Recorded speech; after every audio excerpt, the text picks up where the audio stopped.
شكرا لك. وأنا سريعا إلى أحمد الفريدي. أحمد، تغيرت عن مباراة الدور الأول حينما كانت 5-4 لأن الفريقين تغيروا، أم الظروف تغيرت، أم العطاء اتضح بالنسبة للفوارق الفنية؟ هذا يبحث عن الصدارة وهذا يبحث عن البقاء. بسم الله والصلاة والسلام على رسول الله.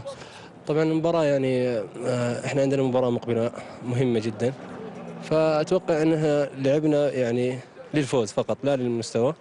حاولنا نسجل في وقت مبكر وهذا اللي حصل عليه الحمد لله. يمكن ما ندور على المستوى بقد النتيجة. أتوقع أنه قد كمان فريق اتطور، جلب أجانب أتوقع أنهم مميزين.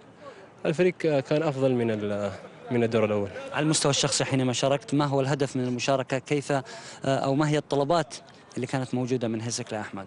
طبعا هو طلب مني اني اطلب الكور في المساحات اللي وراء المحاوره، وهذا اللي حصل وعملت هذا، وكانت في فرص لكن الحمد لله مر كتف. سأنقل لك ما دار قبل بداية المباراة.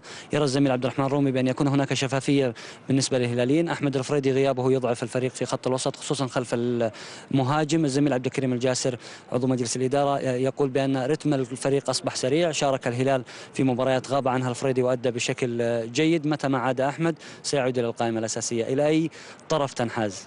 اشكر الكابتن عبد الرحمن الرومي على يعني كلام انه لابد اني اكون في الملعب. طبعا انا اؤكد لك انه ما في اي شيء اداري، لدرجه انه اليوم جاني المدرب قال لي تقدر تلعب المباراه من بدايتها. قلت له والله ما استطيع، لاني لي 3 اسابيع الان ما بين مباريات بعضها ما لعبت وبعضها 10 دقائق، فمو حلو اني انا اطلع في يعني الرجل يعني واثق في قدراتي وقال لي لابد انك تلعب، فبالتالي لابد اني كمان اعطيه اني انا ما اقدر العب في بدايه المباراه لان مستواي او مستوى اللياقي ما يأهلني نلعب بداية المباراة. لا يوجد هناك أي مشاكل إدارية، أكد هذا الكلام، وبإذن الله حتروا الفريق بإذن الله منه الشيء الكثير. لو سألت نفس السؤال عن المباراة النهائية حتجاوب نفس الجواب؟ أتوقع لابد مصلحة الهلال فوق كل شيء. ممكن ألعب بداية المباراة لكن ما أقدر أكملها، ممكن ألعب شوط واحد.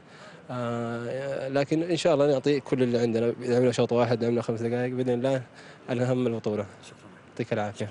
شكرا أحمد الفريدي.